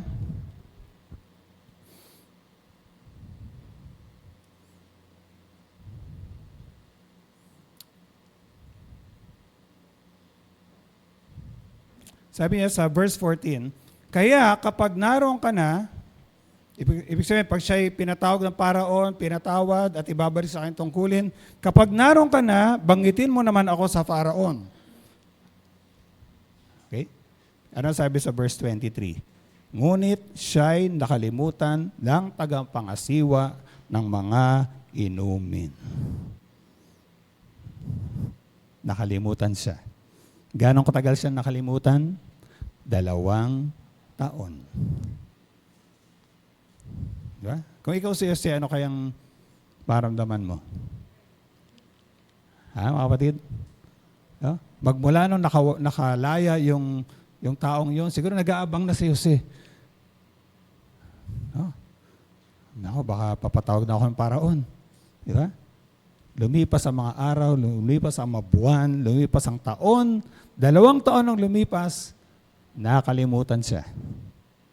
Pero wala tayong mabasa rito na siya ay nagalit o kaya siya ay wala. Kaya nakita ko rito, hinubok ng Panginoon kay Jose ang pagpapatawad. Una, siyempre, yung unang nagpakulong sa kanya, si Potiphar. At pangalawa, yung taong nakalimot sa kanya. Amen? Amen, mga kapatid? Okay. Ano pang pagkakataon na dinulot ng problema na yon? Joseph grew in intimacy with God and independence on God. Greater intimacy with God. Lalo siyang napalapit sa Diyos at lalo siyang nagkaroon ng pagtitiwala sa Diyos nung siya ay nasa kulungan. Dahil siyempre, wala siyang, I believe, kung ikay nakakulong talaga, no? Marami kang panahon para makapag-usap kay Lord. Amen, mga kapatid? Amen? No? Wala kang ibang gagawin dun eh. Kundi mamahala lang sa mga kasama mo. Pero kaya ako nasabi na lalo siya nagkaroon ng pagtitiwala sa Diyos dahil, well, una, makikita natin yan dito sa verse 20, okay. Mabasa natin sa chapter 40, verse 8. Ang sabi kasi ni Jose, ang Diyos lamang ang magpapaunawa sa atin ng kahulugan ng mga panaginip. Sabi ni Jose. At ano ba ang napanaginipan mo? Nasabi ni Jose dahil nagtitiwala siya na wala siyang kakainan para magpaliwanag ng panaginip. Amen? Alam niya, kung sa kanya, hindi niya kaya ipaliwanag yon. Kaya sabi niya, ang Diyos ang magpapaliwanag. Ang Diyos ang tutulong sa kanya para malaman yung kahulugan nun. So, nade-develop kay Joseph yung kanyang dependence sa Panginoon. At pangalawang bagay na gusto kong makita natin, yung sovereignty ng Diyos sa ating mga problema. Anong sabihin ng sovereignty? Meron akong definition later na ibibigay, pero ang sabihin ng sovereignty, it is God's supreme and absolute rule and control and authority over this entire universe, including every human being. Mamaya papakita ko yun. Pag sinabing sovereignty, ito ang mataas at lubos na pamamahala at kontrol at otoridad ng Diyos sa buong sansinukob. Kasama na ang bawat isang nilikha niya. So ito yung pagkontrol ng Diyos sa lahat ng bagay. So bakit ko nasabi yon? Dahil una, God sovereignly arranged for Joseph to meet the cupbearer while he is in prison. Gumawa ang Diyos ng paraan para makilala siya ng isang tauhan ng paraon. At ang naging paraan nga ay yung nakulong, yung tauhan na yon. Amen, mga kapatid? No? Hindi nagkataon yon. Yon ay plano ng Diyos. Pangalawa, God sovereignly arranged for Joseph to be summoned by Pharaoh and eventually released by him and promoted as second in command. Kumilos ang Diyos para sa tamang panahon ay maipatatawag siya ng paraon. Sa pagpapatawag na yon, siya ay pinalaya. Hindi lang pinalaya, pero siya ay ginawang pangalawa sa paraon. Okay, so paano ba nangyari yon?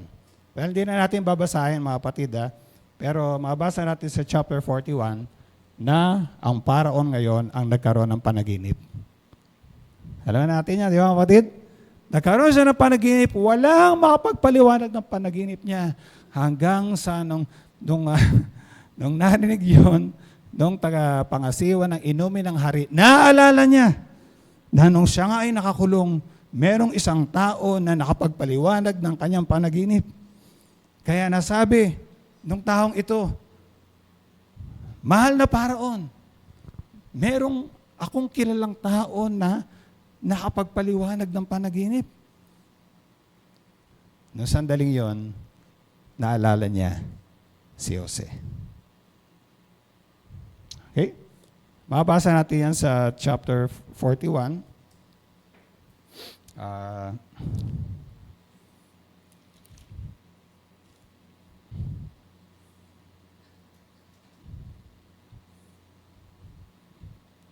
Piliin ko lang yung babasahin natin. Okay.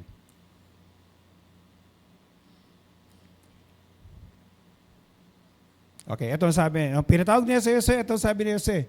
Kasi yung paraon nagkaroon ng dalawang panaginip. Sabi ni Jose, verse 25 ng chapter 41, iisa lang po ang kahulugan ng dalawa ninyong panaginip. Ipinapaalam sa inyo ng Diyos kung ano ang kanyang gagawin. Ang 7 matatabang baka ay 7 taon. Yun din po ang kahulugan ng 7 uhay na matataba ang butil.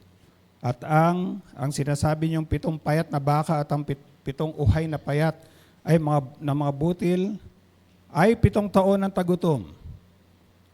Okay? So, pinahayag ni Jose ang kahulugan ng panaginip. At eto pa, nagbigay pa si Jose ng advice. Anong in-advise sa paraon? Sabi niya, ang mabuti po'y pumili kayo ng taong matalino na may kakayanan upang siyang mamahala sa Ehipto. Okay? And so on and so forth. Anong naging desisyon ng paraon? Nagustuhan ng paraon at ng kanyang makagawad ang panukala ni Jose. At sinabi nila, bakit pa tayo hahanap ng iba? Samantalang siya na ang pinapatnubayan ng Espiritu ng Diyos. Amen? Now, I believe hindi si Jose hindi siya nagpresenta para sa isip niya, sana ako yung mapili. Hindi siya ganoon. But sinabi lang niya, pumili kayo ng taong matalino na mamahala sa loob ng mga darating ng mga taong ito. At ang sabi ng mga kasama ng paraon, wala na tayong ibang makikitang tao na nakatulad mo na nasa kanya ang Espiritu ng Panginoon. Kaya anong nangyari? Si Jose ay pinalaya. At hindi lang pinalaya, pinamote pa bilang pangalawa sa paraon. Anong lesson natin dito? Believe that in all things, God works for the good of those who love Him. Amen, mga kapatid? Tingnan nyo na lang Hindi maganda yung sitwasyon ni Jose, nasa kulungan siya.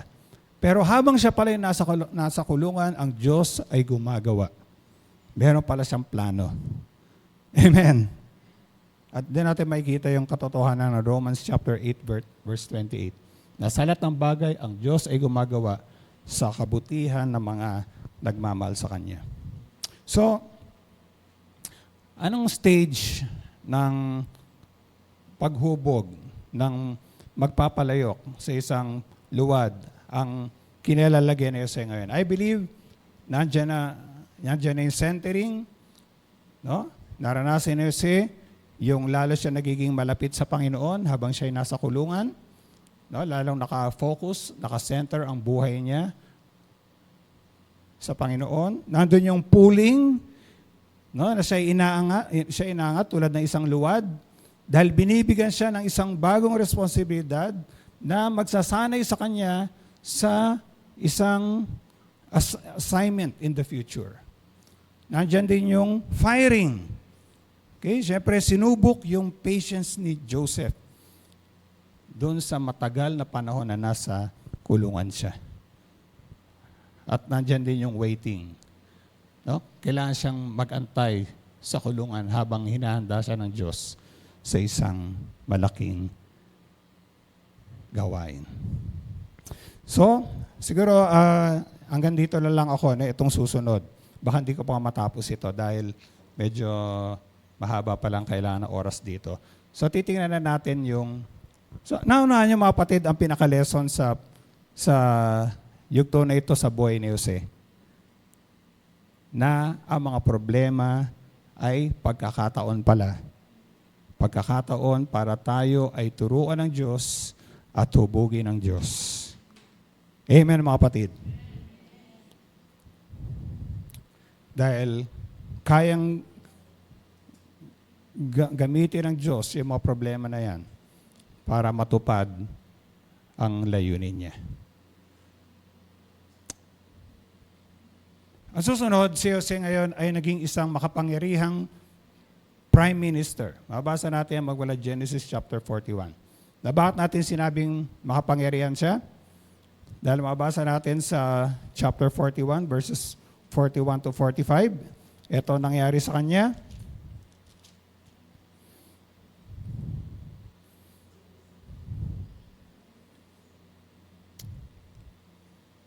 At ngayon, inilalagay kitang gobernador ng buong Ehipto, sabi ng Paraon kay Jose. Hinugot ni Paraon sa kanyang daliri ang singsing na pantatak at isinuot kay Jose. Binihisan niya ito ng damit na lino at sinabitan ng gintong kadena sa leeg. Ipinagamit sa kanya ang pangalawang sasakyan ng hari at binigyan siya ng tanod pandangal upang sumigaw sa kanyang unahan. Tabi kayo. Sa gayon, ipinailalim sa kanya ang pamamahala sa buong Ehipto. Sinabi ng Paraon kay Jose, ako ang Paraon at ikaw ang aking pangalawa. Ngunit kung wala kang paintulot, walang sino man sa Ehipto na makagawa ng anuman. At binigyan niya si Jose ng bagong pangalan sa Fenat Paneah. No? Parang narinig ko yata sa Encantadia yun. Ano? Hindi naman. Okay. Yung Paneah. Ano ba yun? At pero ang ibig sabihin po noon, may kahulugan yun eh. Ibig sabihin noon, nung sa Fenat Paneah, he who deciphered the hidden. No? Kanyang naipaliwanag yung nakatago. Okay? At sabi rito, at ipinakasal sa kanya si Asenat na anak ni Potipera, ang sacerdotes sa Heliopolis. Bilang gobernador, nilibot ni Jose ang buong lupain ng Ehipto. So siya ay naging isang makapangyarihang tao. Pero alam niyo maganda kay Jose, kahit makapangyarihan siya, hindi siya corrupt. Okay. Hindi siya corrupt. No? Hindi siya nakipagkontsaba sa mga kontraktor sa Egypt. Hindi. Wala akong sinabi doon. Katulad siya ni Daniel. Alam niyo si Daniel, nung gusto siyang ipahamak na mga kaaway niya, naghanap sila ng butas kay Daniel. Pwede nilang, halimbawa, kumikbak siya. Di ba? Halimbawa, merong ang contractor siyang nakuntsaba. Wala ganun kay Daniel. Ang sabi sa Daniel chapter 6 verse 4, he was neither negligent. Sige, basahin ko lang. Daniel chapter 6 verse 4. Yan ang mga kailangan natin ngayon eh, mga namumuno na talagang tapat at matuwid. Amen mga kapatid? No? Teka, hirap hanapin. Paras ng Ezekiel. Ito ang sabi tungkol kay Daniel. At this, the administrators and the satraps tried to find grounds for charges against Daniel in his conduct of government affairs, but they were unable to do so. They could find no corruption in him because he was trustworthy and neither corrupt nor negligent. Hindi siya corrupt at hindi siya pabaya. Amen? Yan siguro pag-pray natin, Lord, mag-raise up ka ng mga Daniel sa aming bansa. Okay? Anyway, yan ang maganda kay Jose. Kahit makapangyarihan siya, pero pangalawang katangian niya, he was responsible. Responsable siya. Ginawa niya talaga yung tungkulin niya na sa loob ng 7 taon ng kasaganaan, tiniyak niya na yung mga ani sa lupain ng Ehipto ay may imbak sa iba't ibang syudad. Para pag dumating naman yung 7 taon ng tagutom, ay may makakain, hindi lang yung mga taga-Ehipsyo, pati yung mga taga-ibang bansa. Na hindi natin babasahin, pero mabasa natin yan dun sa chapter 41, verse 46 to 53. At nung panahon na ito, si Jose ay 30 years old. 30 years old. Okay? Pangalawang makikita natin kay Jose. Sige. Pangatlo, hindi lang siya powerful, hindi lang siya responsible. Actually, ito ay mga katangian to ng mga matutuwid na leader eh. So kung tayo ay nasa leadership position, tularan natin si Jose. No? Maging responsible tayo. Amen mga kapatid? No? Kung tayo ay binigyan ng Panginoon ng leadership responsibility, talagang sikapin natin na bagampanan natin ang responsibility natin bilang isang leader, katulad ni Jose. Pero pangalawa, makikita natin, si Jose ay isang mahabaging pinuno. He was a compassionate leader. Bakit? Una, meron siyang habag sa mga Ehipsyo. At sa mga ibang mga lahi. Dahil nawasan natin dito, Genesis chapter 41, verses 56. Kapatid, baka nahirapan din kayong masundan yung pwede kayong humingi ng kopya kung gusto ninyo. Genesis chapter 41, verse 56. Lumaganap ang tagutom sa buong bansa, binuksan ni Jose ang lahat ng mga kamalig at pinagbilhan ng trigo ang mga taga-Ehipto, palubha ng palubha ang tagutom sa buong Ehipto. Lumaganap din ito sa ibang mga bansa, kaya't ang mga mamamayan nila ay pumunta sa Ehipto upang bumili ng pagkain kay Jose. So, hindi ba mahabagin yun, mga kapatid? Siguro kung walang habag si Jose, i-hoard siguro nila yon. No? Para na lang to sa ating mga kababayan. Yung mga ibang mga bansa, wag na nating alalahanin yun. No? Hayaan na nating mamatay sila. Tayong mabubuhay. Hindi. Binuksan nila yung kanilang mga naipong mga pagkain sa ibang mga bansa. Actually, kasama doon yung pamilya ni Jose na naabutan din ng tagutom. At dito mga kapatid, sa mga susunod na mga kabanata, makikita na natin yung pagkilos ng Diyos na makita muli ni Jose yung kanyang mga kapatid. Na medyo mahabang no? Maraming mga kabanata na iniukol dito. Hindi na siguro natin babasahin lahat, pero makikita natin yung habag din ni Jose sa kanyang mga kapatid.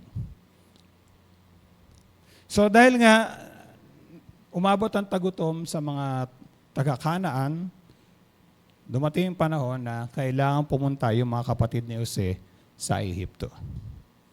Okay? At anong nangyari? Babasa natin sa chapter 42. Magmula verses 1 to 24. na maaaring sabihin natin na parang, kung babasahin natin yung kwento, parang hindi kaya parang malupit si Jose sa mga kapatid niya. Pero kung titingnan natin, meron kasing gustong patunayan si Jose. Meron siyang gustong makita sa kanyang mga kapatid. Gusto niya makita kung ang kanyang mga kapatid ay katulad pa rin ng kanilang pag-uugali dati o meron ng pagbabago sa kanila. Okay? Paano natin nasabi yun? Well, una, ito sa akin lang pong pag-aaral. Ano? Sa chapter 42, hindi natin ito babasahin lahat. Pero, nung nakita ni Jose ang kanyang mga kapatid, ano ang sabi niya sa kanyang mga kapatid? Sabi kasi ng kanyang mga kapatid, taga-Kanaan kami, naparito kami upang bumili ng pagkain. At nakilala ni Jose yung kanyang mga kapatid, pero hindi siya nakilala. Amen? Hindi talaga siya nagpakilala. Una, hindi siya nagsalita ng lingwahe nila. Mahalata talaga siya. So, nagsalita siya ng Egyptian language, may interpreter siya. At sabi ni Jose sa kanyang mga kapatid, kayo'y mga espiya, sabi sa verse 9, at naparito kayo upang maniktik, hindi ba? Sabi nila, aba, hindi po, kami po'y bumibili lamang ng pagkain. Magkakapatid po kami at mga taong tapat, hindi po kami mga espiya. Magte-12 na pala. Halay mga kapatid, itong sinabi ni Jose na to, meron siyang gustong i-revive na memorya ng kanyang mga kapatid. Ano yon? Kasi naalala niyo ba nung bata pa si Jose, ang tingin ng mga kapatid niya sa kanya, siya ay espiya. Di ba? Ano siya, yung taga-masid siya ng kanyang mga kapatid. At kung anong makikita niya, isusumbong niya sa kanyang tatay. Amen? Okay? So, meron siyang parang nire-revive na memory sa kanyang mga kapatid. Na minsan, siya ay inakusin pinag-isipan din ng kanyang mga kapatid na siya ay espiya. At anong naiisip ng mga kapatid niya? Nung, tingnan niyo, ha? Okay. Ay, nanap ko lang yung talata. Sabi rito,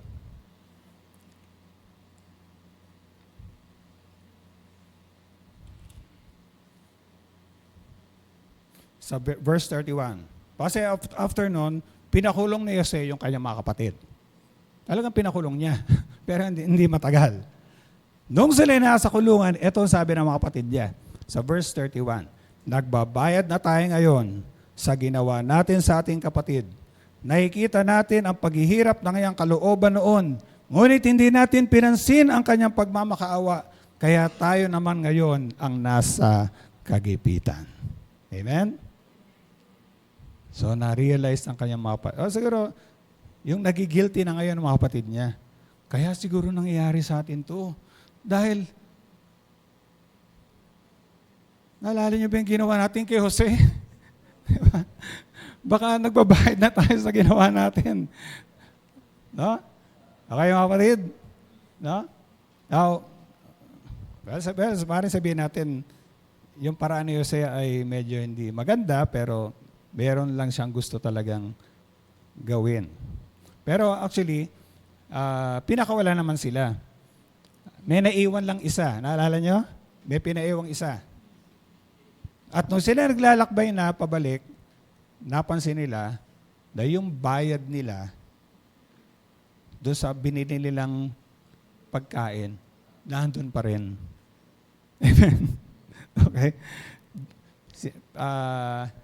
Kumaga, binigay ni Jose, hindi lang yung kailangan nila, pero higit pa. Okay?